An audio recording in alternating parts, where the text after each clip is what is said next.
Hello, everyone. Thank you so much for joining me today. It's Tuesday, April 25th. I got that right.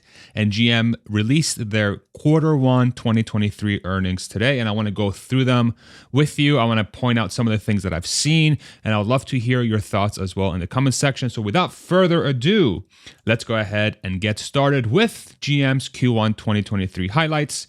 Delivering strong performance with intense focus on operational excellence. Here are some of the things that GM highlighted. Strong start to 2023. And they're raising their full year guidance of profitability for the first quarter of 2023. They made roughly EBIT adjusted, think of it as how much money they made, about $3.8 billion. They grew the US market share by 1.3 points. They achieved number one in fleet sales and number one in commercial sales. They reached 20,000 EV sales in the US. They expanded US battery cell production, and they're on track to deliver on their fixed cost reduction target of at least $2 billion, basically saying, hey, we're looking to reduce our costs by about $2 billion in the year 2023. And overall, the tone was, hey, we're kind of reaching our goals. We're getting to the point where we're able to make as much money as possible on our business. And I got to give them credit. GM is really good at squeezing profits. They're very good at taking their existing business and showing profits on a quarterly basis. And generally, they're quite good at meeting their guidance as well. However, I do want to point out some things that I'm seeing. I want to hear what you have to say based on what you've seen or what you've seen in this video or from their earnings reports. I would love to hear in the comments what you're thinking about this, but it's quite clear that GM is at a crossroads, and there are some nuggets in there that I think are worth highlighting that I'm not seeing anybody else, at least in the mainstream media, bring it up. So this is GM's quarterly deliveries global from Q1 2022 all the way through Q1 in 2023. As you can see in Q1 2022, they delivered roughly 1.427 million cars total in the world. And then in Q1 2023, they delivered roughly 1.384 million cars globally in the first quarter of 2023. And you can see it here by region as well, by quarter. And so based on those figures directly from Q1 2022 to Q1 2023, global auto sales are down about 3% year over year in Q1. We know that the Fed has been raising rates in the United States, and there's other economic instabilities in other places of the world. But in the first quarter of 2022, what's very important to remember is that there were a lot of COVID-related supply shocks. A lot of automakers were claiming, hey, we're having a lot of issues with supply chain, with chips, and so on and so forth.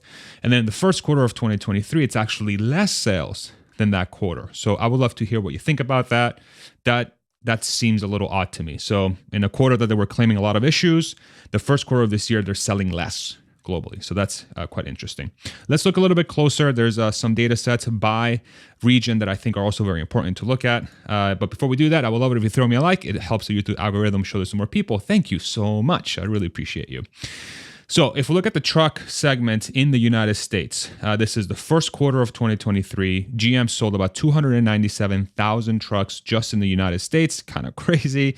And in March 21st, at the end of March 21st, 2022, which is the first quarter of 22, GM sold about 287,000 trucks in the same region. And so even though sales are up about 3% quarter over quarter, it's quite clear that GM's most profitable and expensive product line is stalling. So if we go back to it again, if we look at the car segment, you can see that it went from 47,000 to 61,000.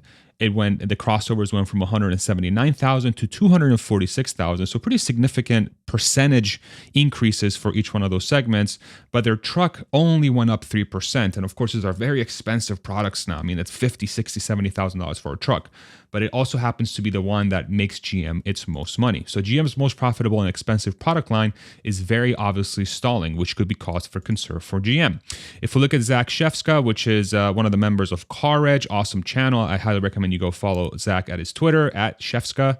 Days supply of inventory is a measure of how quickly inventory is turning. For the Trax, which is one of GM's most affordable SUVs, there's only 11 days supply, which is very low. It basically means that all the inventory in the United States will be wiped out based on 11 days worth of sales. So it either means a lot of sales or not enough inventory. It's a little bit of both.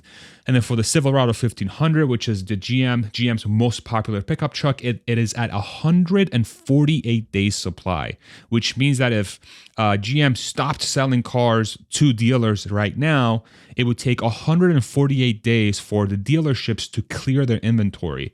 And typically dealerships want to be at around 60. That's sort of their sweet spot. And so Silverado 1500s are more than double the day supply average that these dealers want to be in, which is obviously cause for concern for GM.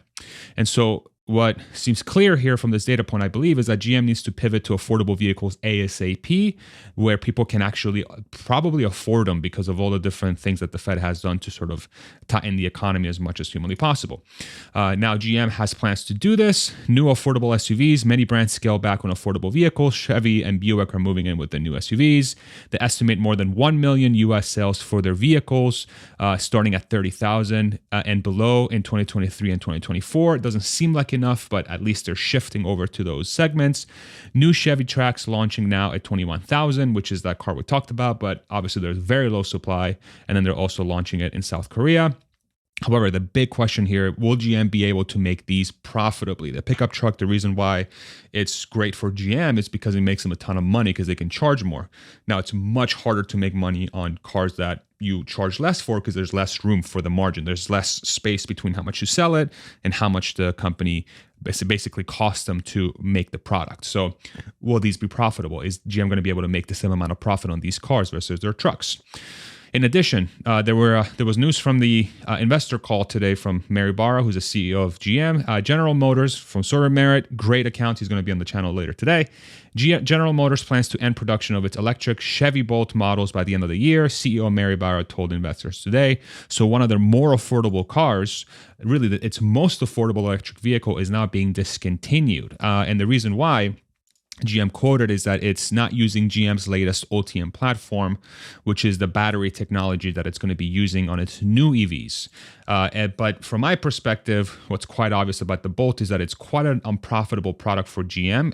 It's quite clear that they're not haven't been able to make any money on that car, and it's also suffered multiple recalls, which of course makes it very difficult for GM to actually have a product that makes profit for them if they have to continually recall it. One of them was a battery fire, which was well covered, and the other one was with a seat harness or something, and there were a couple others as well.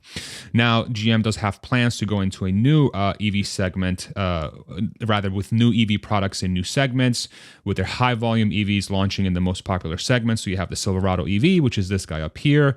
You have the Blazer EV, and then the Equinox EV, which are sort of two SUVs, two different size SUVs and a pickup truck.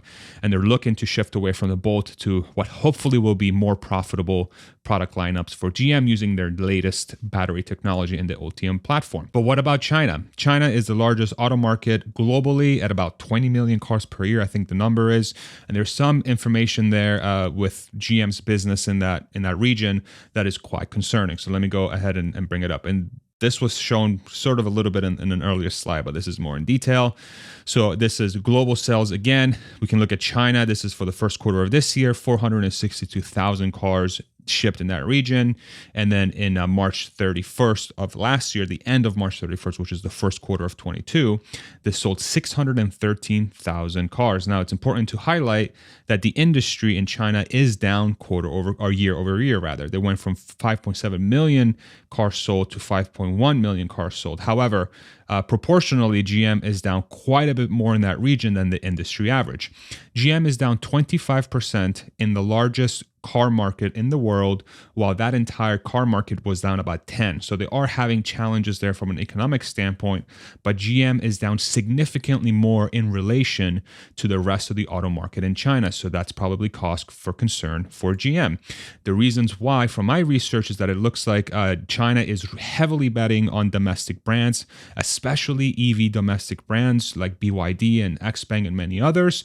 And then there's also a lot of momentum towards electrification. So basically, the Chinese government is heavily subsidizing and pushing for people to buy electric vehicles. And unfortunately for GM, they don't really have an electric vehicle to really sell into that region that people want to buy. And that's why they have have had such a challenge in that region year over year, which is obviously a problem, being that China is the largest auto market in the world.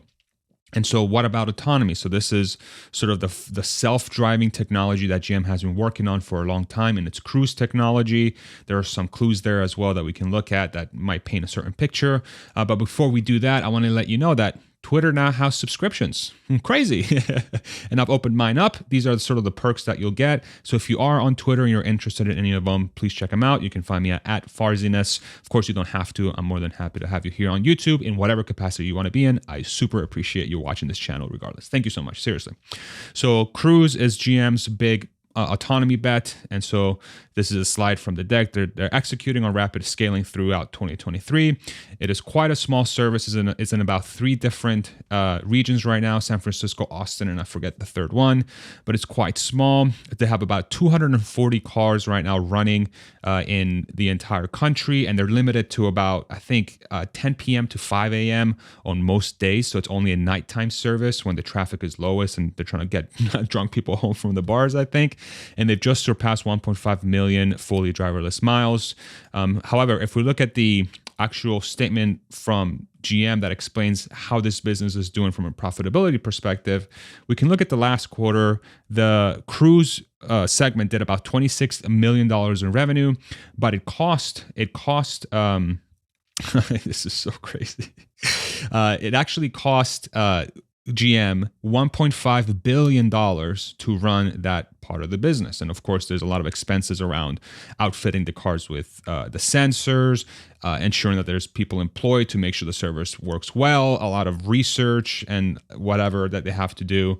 But basically, GM lost $1.5 billion last year. However, this year they lost way less. They lost $588 million. So they were able to kind of shrink their losses by $1 billion, which is great. However, they've still only made $25 million in revenue. So it's still a very big money losing business for GM. At this pace, GM is, I think, probably gearing up for Cruise to lose about $2 billion per year, unless, of course, they expand the business as quickly as possible, which is a goal that GM has. Otherwise, the business will be a huge, huge drag for the entirety of GM in the long term. However, what's super interesting about this, and I would love to hear your comments on this if I'm looking at this correctly. If we strip out Cruise and say, you know what, GM, let's just pretend Cruise is a startup. You don't even have to worry about it. You don't have to claim their financial statements and whatnot. Just pretend Cruise doesn't exist. Tells a very interesting story.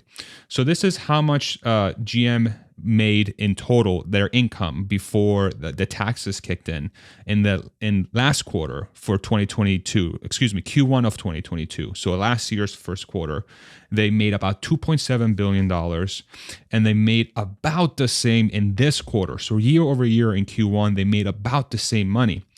But it's because, it looks like from this report at least, it's because Cruise lost less money year over year. So I want to look at it this way. If we look at the combined money that Cruise made, GM made year over year, in Q1 they made $2.7 billion. In Q1 of 23 they made $2.7 billion. So basically the same year over year. But then Cruise lost way less. So instead of losing 1.5 billion, they lost 500 million.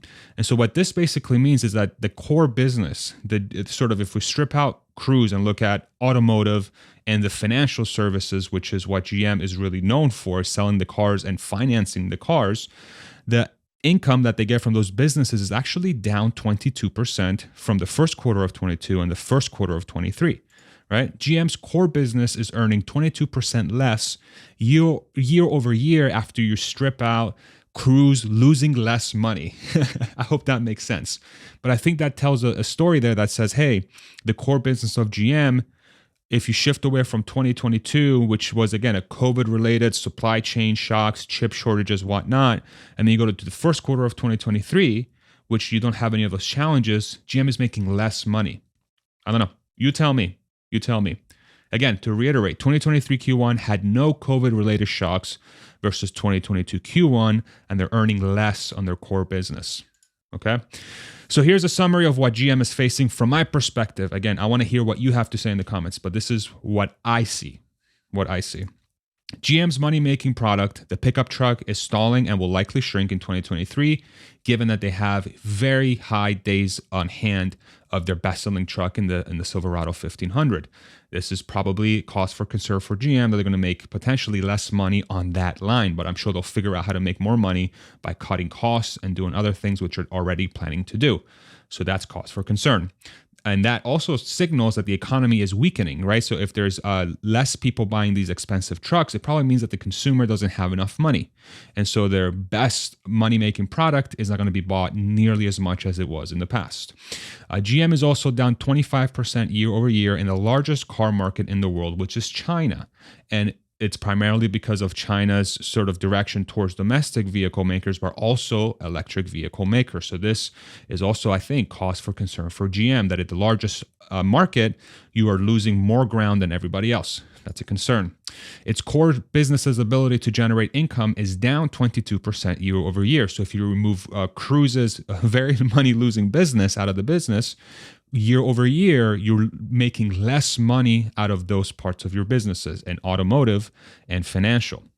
And GM now is beginning to heavily ramp its EV business in those sort of 3 new EVs that we highlighted, which will lose them money for the foreseeable future. And so we just have to look at Ford's very recent statements around their Ford Model E, which is their EV part of the business. And GM is likely to have something very similar to what Ford is doing. Ford right now is making negative 40% margin on their brand new EVs, and GM is literally just starting that journey now. Ford sold about 96,000 EVs in 2022, and now that we have to strip out the Chevy Bolt because GM basically has stopped making that car, GM without the Bolt is at about 1,000 EVs sold in 2023, and that's it, right? Ford is losing 40% margin on 96,000. GM's going to have about 1,000 units potentially, probably more. But as of right now, they have 1,000 units in 2023 between the Lyriq and the Hummer EVs, 2 units that they sold. But you have to imagine that this is going to be a huge drag on the business. And then lastly, let's look at GM's balance sheet. You have cash and cash equivalents, which is basically how much money they have in the bank, about $18 billion at the end of this quarter, 2023, and about $19 billion from the year previous. So they have about $1 billion less cash, and they have more long-term debt. So they went from about 76 billion to about 77 billion-ish in long-term debt. So now the company has less cash but more debt. And then they also have all those other things we just outlined. So I just have a very simple question. Is GM okay? Is GM okay? You know, they have a leadership group that is really trying to maximize the profitability of the company. But my biggest concern for that company is that they are not well equipped to transition into the electric vehicle segment, especially now that they've discontinued the Bolt essentially. And so what's in store for GM's future? What I really want to know is what you think. Let me know in the comment section below what you think. I'm sure you can tell from my standpoint that I'm painting sort of a concerning picture for the company. It is doing a great job generating profits with what they have, but I'm curious how much longer they're going to be able to sort of keep this up for, given all these different things that we just outlined.